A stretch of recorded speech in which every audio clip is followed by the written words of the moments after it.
IVM. Hello and welcome to the Habit Coach Podcast, the bite-sized podcast filled with quick and easy, actionable habits. Remember, great habits create that awesome life.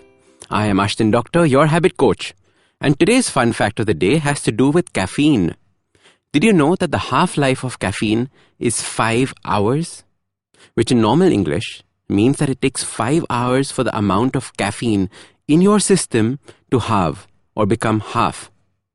So 40 mg of caffeine turns to 20 mg of caffeine after 5 hours. After another 5 hours, the remaining 20 mg will turn to 10 mg. 5 hours after that, and we're at 15 hours now total, we will still have 5 mg of caffeine floating through our system. When I first read about this, I was shocked. I always believed that the effect of caffeine wore off after like an hour or two. I remember drinking green tea every night before bed to get that better sleep and be healthy. This was a long time ago when I just believed what people said blindly without doing my own research. The thing is that caffeine greatly affects our sleep quality.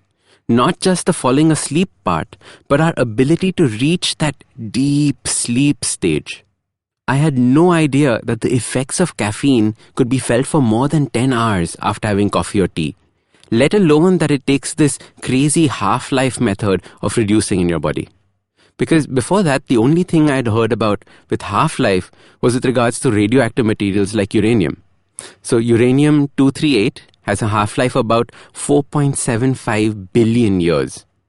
Other elements have a half-life of a few microseconds. So when you think about it, compared to uranium, caffeine and its 5-hour half-life ain't so bad.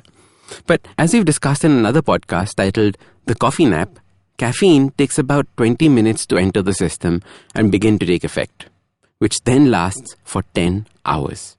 So one of the simple ways of increasing your deep sleep is to stop having any caffeine beverage after 3 p.m. And that's about the time when you should have your afternoon coffee. Normally in our offices, we get our coffee or tea around 4:30. Just have your tea or coffee an hour earlier and nothing after that. By now, I bet you're saying, Ashton has gone crazy. There is no way he expects me to give up this evening coffee. How dare he? That's one of the things I look forward to the whole day. And when I heard this suggestion, I too ignored it for a year. There was no way I was giving up my evening coffees. Till I tried it. Then I observed how my deep sleep quality just increased. It was like magic. So your not-so-simple habit for better deep sleep starts by having your last caffeine beverage at about 3 p.m. Yes, it will be weird for you tea and coffee addicts, just like it was for me. But then I discovered a variety of non-caffeine beverages, like rooibos tea or chamomile or tulsi tea, and many other such herbal tea infusions. I realized that the evening cup of tea was just a full stop to the day. It was a habit to mark the end of the working day and the start of relaxing at home. It had nothing to do with feeling awake or energetic. Here, any hot beverage would work. So why not something that will help you wind down for the evening instead? Remember that 5-hour half-life of caffeine. Get better deep sleep from today.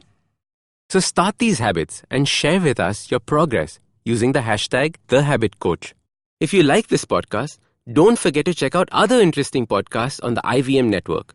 You can listen to us on the IVM Podcast app or ivmpodcast.com. You can also follow us on social media. We are at IVM Podcasts on Twitter and Instagram.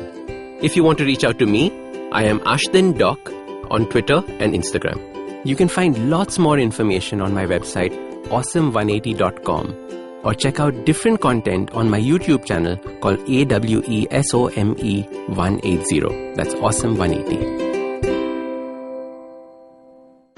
I hope you enjoyed that show. We'd like to thank our sponsors this week, Intel, Storytel, and Cambly. And let me tell you a couple of things that you should check out this week.